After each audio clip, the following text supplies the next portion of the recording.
Oh god, and there we go, they start fighting. That's actually really interesting. Actually, that Saul D'Alessio allowed them to continue worshipping the 5. Well, they were the 5 true gods back then, not the 6 true gods. Despite the fact that he had found his own, or claimed to find his own new gods. This is actually something that I could talk about. For simple priests and priestesses, you certainly know how to put up a fight, says Greaves. Our gods give us strength. They do indeed. This isn't over, priest. I'll return, and next time it won't be so easy. How can you still believe in your gods? They're extinct. There's barely any of them left. Fool. They got wiped out by the Titans, and then we wiped the Titans out ourselves. Silly, silly man. So there we go, got lots of Krytans, we've saved them. Also, one thing that I mentioned in the comments of the video, I talked about it to one of you, and also in the description, these guys I never mentioned in the last video because it occurred to me during the editing. The model that these guys are, these are the guys that we saw in Sorry's Furnace. Oh look, it's Melathoran again. Hey man. The Shining Blade have seen a lot of hard times. The Denravi raid was the worst, but we rally behind Princess Salma and grow even stronger. But enough chatter, let's see what's out there. Lead on, Peter Redhill. This Denravi raid, if you can't remember what that is, that's a really significant part in the story of Prophecies where all of the Shining Blade are found out and attacked at a capital city, right? But you never physically see it yourself. In theory, the Henge of Denravi has been attacked and completely raided, like the safe haven within. This is really interesting as well with like the Druids and stuff, and I haven't ever really talked about how they link in with the Sylvari, in my opinion, and stuff. But we'll do that as we get to it. I've got like a million things I want to say here. But that's that's what they're talking about, which is quite cool. I like how they reference it because I thought that was handled quite. Actually, no, I don't want to say quite poorly. I like it when a story has a significant event you don't really see much of, but you see the repercussions of it quite a lot. But yeah, I mean, some people say that the Henge of Denravi was never really that populated because in the storyline it had supposedly been destroyed. I don't know how much of an impact that had outside of the fact there were just no quests or decent rewards there, because let's be honest here, that's what most of what MMO players are motivated by, actual content to do rather than the story. It's not like we're all sitting here role-playing and saying, you can't go to the Henge of Denravi, it's been attacked. And not many people do that. But yeah, what was I going to say? Yeah, about Saul D'Alessio. Like, it's quite interesting that he'd allowed people to worship the 5. He's got quite a mysterious storyline, because if you remember, the plot of him is basically he is carried off by the Messart. Like, he disappeared. You might be wondering, or you might not have wondered, or it might not have occurred to you, where is he? You know, he didn't die or anything. He's just left. Like, I think the impression is, and I haven't read about this for a while, but I'm pretty sure the story goes that he ended up in the forest that he'd originally claimed to have found the Messart from, which, if you remember in Eye of the North, I theorized, or a lot of us have theorized, sorry, it's not my own opinion, but people say that could be around here, sort of around the Maguma Stade and stuff, all these kinds of areas, because theoretically it's very close to Kryta. This could be like the Krytan Forest, or it could be sort of north, kind of where we saw the plot, maybe even up in these jungles here, which is another thing somebody said that was quite cool in the comments, that maybe the giant Sorry's Furnace things that we now see with the Peacekeepers, more dwarf looking guys, maybe they're sort of the giants that had been attacking Beetletime, which was a really nice idea. I quite like that. But yeah, this idea of Saul D'Alessio, where is he? What happened to him? People just kind of assume he's gone and dead. I love the idea, in fact. I love the idea that the Messart had kidnapped him, or maybe they were brainwashing him or something. I just really like the concept of him coming back into the story at some point. That would be freaking awesome, especially come Guild Wars 2. We've seen this stuff with the Messart that seems to be going to be built up for Guild Wars 2. I mean, it's just... I can't wait. I really do hope there is more story with Saul. And we're going to see as well as we go through War in Kryta. They really kick up I just love it. Okay, you'll hear me go on. I'm not going to spoil it yet. But something happens to one of the characters in War in Kryta, and you will hear me go on about it for ages, because I love the storyline. And it's just so good. And it's kind of along the similar veins of Saul D'Alessio going missing, and we have no idea what's going on. Anyway, we're going to go out into the Talmark Wilderness. I know I've not been very clear about where we're going, but again, that's just because, you know, when these content updates were coming out, nobody knew where they were going. We were just wandering around Kryta. What's around? Who do we go to see? What's changed? All we had to go on, if you remember, from the start of episode 0, it was that I did that, at the end of the viral campaign, there was a single image that came up, and it had like a slightly red hue. I haven't really explained this, but that last bit I showed at the end where I was like, and then an image appeared. That had like a slightly red hue on it when we finally got to that web page, and if people took that into Photoshop and they like added like a red effect or a red filter to it or something, and by doing that, and I don't know how this works, I'm not a Photoshop guy. You've seen the extent of my Photoshop when we were doing the Norn tournament. I mean, that took me so long to do that. But yeah, people added like a red filter to it, and it revealed those red words words that said War in Kryta on them, / War in Kryta, and then that was the URL that players could eventually go to. And initially that was just like a really obscure, weird looking screen and nobody knew what was it. But over the weeks that followed, it slowly got less and less blurred until eventually it became like the hub site of all the War in Kryta content on their official website. So that's where you got the War Chronicles, that's where you got a lot of the interesting information about the Shining Blade and the White Mantle, which I'll be reading out as well. Another thing, like no lore posts in this Guild Wars Beyond stuff. I'm sorry guys, but a lot of the lore, I've come to the conclusion now that I want to read out the lore to you guys more often than not, because I hate the idea of people missing some of it, because some of it is really, really interesting. And also, now that we're going back to areas we've already been, and we know, like, I mean, if you've been watching my stuff, you know so much about the game now that really we've already read and heard all about the official lore that you could hear from Kryta.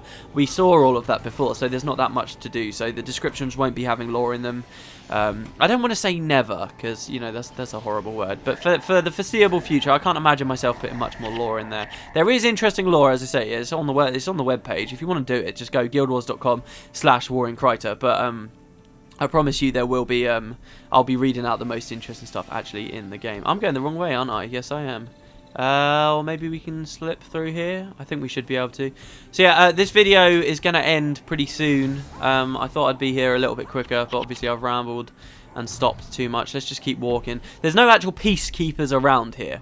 This area, now I'm not going to say that this area, the spawns haven't changed much, because this image I was talking about, a massive update happened here that relates to that image. So what you'll be seeing right now are just the default spawns so far. I'm just going to keep going. You can get to this place in through two methods, by the way. I never know which is better. I like going from Fisherman's Haven just because that's a kick-ass outpost and not enough people go there. It's one of those awesome sort of hidden ones that, you know, it's just beautiful in the Fisherman's Haven as well. It's so cool. But obviously, Temple of the Aegis offers you the ability to have an 8-man party, which you might want if you're going to be doing some quests just coming off from it. Forest Minotaurs as well. They're interesting. These guys are body block me, haven't me? There we go, yeah. Yeah, so come on, let's keep running. I don't want to fight. I want to finish the episode before it gets like 30 minutes long. In fact, I'll probably just speed this up, guys. I hope you don't mind. I mean, it's not like we're going to miss anything. I never really explored in the Townmark Wilderness that much in Prophecies, did I? There are all these kinds of little places. You can see the jungle gets quite thick here. This is cool. This is one of my favourite areas of Kryta, actually, because it gets quite thick. You get a lot of wildlife, a lot of these Minotaurs and stuff. Minotaurs, like in most fantasy games, have got a huge role, don't they? But in this game, they don't really. They're just sort of mindless beasts. Okay, here we are. Right. So, if you were sort of one of these players walking around and seeing what was going on, you might come to this bridge, and all of a sudden you'd find a load of Shining Blade here, and you'd be like, wait, what the hell? And as you moved forwards, you would see there are a lot of guards here. Loads of people start dropping down from trees, as you can see there. I love the way they do that in the War in Kryta. I'll tell you what, when I first found this, I was so excited and over the moon. It's unbelievable. They keep dropping down from trees as you're moving in and greeting you. This is Datu Village. I did mention it in our Prophecies Let's Play, and I did say it was going to be an important site later on in the future. Well, welcome to later on in the future. This is huge. So once you've completed either North or Prophecies, the War in Kryta begins, and this camp will appear here. This won't be here if you haven't completed those games. It's a huge camp full of Shining Blade. This is after the Henge of Denravi was attacked. Where did the Shining Blade go? They came here. This is their base of operations. The White Mantle don't know about it, and there is a lot of awesome stuff to see and do here. Before we end the video, I should probably show you the first bit of dialogue, which I think should be happening soonish. Thing is, I don't want to trigger it early and then miss out on it completely, which would suck. Actually, do you know what? It doesn't seem to be Oh, no, it might be. Yeah, here we go. So Master Scout Braden, right, he just said hi to this woman and came over here. And check it out. Here's Princess Salma. Here's Avinia. Here's Bartholos. Here's Livia. Here's Watchman Arid. Well, except for Watchman Arid. All super important, awesome characters. And we get to see them together again. Don't worry, I'll be explaining all about them next video. So this guy says, Your Highness, I've just received reports of additional bandit attacks. Where have they struck? Is there anything we can do to assist the settlements that were attacked? Beetleton was hit last night, and the Ascalon settlement early in the morning. Or in the early morning, whatever. We must send soldiers to protect these villages. We cannot sit idly by while the White Mantle's peacekeepers run rampant through Kryta. Marching Shining Blade troops into these villages would be a grave mistake, says Avinia. The mantle would simply point to our presence as proof of the villagers' treason and burn their homes to the ground once we've left. I love how she keeps flexing her bicep. Okay, Avinia, we know you're awesome. Don't worry, I'll do a nice big introduction to you tomorrow. Avinia speaks the truth. As much as it pains me to avoid battle, we are not yet ready for direct confrontation with the mantle. We must continue to lend aid to the citizens of Kryta, but with discretion. I do not like watching as my countrymen suffer at the hands of these vermin, but I will do as you advise, says Bartholos. Oh, I love seeing these characters together. I really do. Like, especially because we met them all at different points in the plot. Have patience, Bartholos. The time will come when we can step from the shadows to face the mantle directly. Well, we met these two quite similar times, but yeah. Until then, we must build our strength and strike out at our enemies with stealth and audacity. Yes, your highness. God's willing, that day will come soon. But there must be something more that we can do to help our people. There is. There is always more that can be done, says Livia. Have you a suggestion, Livia? Or is that statement merely philosophical? We have many allies, yet few do I see here. Send out the call that Kryta is in her hour of need. It's time to find out who truly are our allies in actions as well as words. Now that is a suggestion, and I agree. It's time, your highness. Agreed. Then the question becomes, who do we send and where do we send them? The dwarves are in no position to give us aid and Ascalon is still under siege. Not to mention Adalbern's abject hatred for anything Krytan, but there are Asura to the south and the Eben Vanguard in the far north. We have allies among both.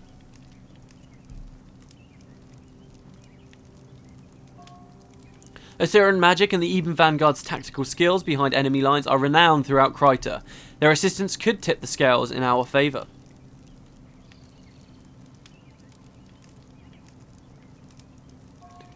Livia, you have much experience with the Asura, if I remember correctly. You'll make for Ratassoum with haste. I feel like this has skipped some of the dialogues, actually.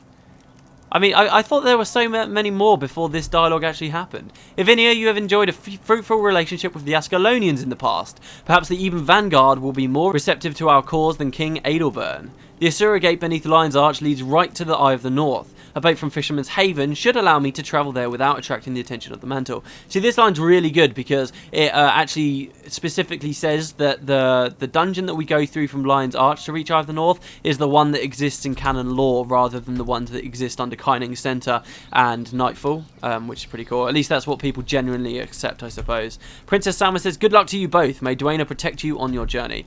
Wow, okay, alright, I wasn't expecting that dialogue to happen so quickly. Christ. Yeah, I think that must have skipped some or something because we have the overarching quest.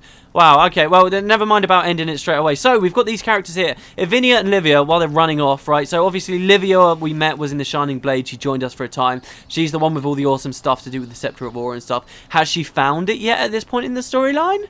I don't know. Maybe she has, or maybe she's not been to Ari yet. This is a year after Eye of the North. Why wouldn't she have gone to Ari yet? And what was the great sacrifice she made then, if she had to have made it already? And then we've got Ivinia here as well. I can't believe I'm having to talk about this straight away. We've got Ivinia, who's now going off to find the Eben Vanguard through that Asura Gate. Obviously, she was one of the 3 leaders of the Shining Blade during Prophecies. There was her, there was Sidra, there was Marcus. I feel ridiculous having to keep up with her like this.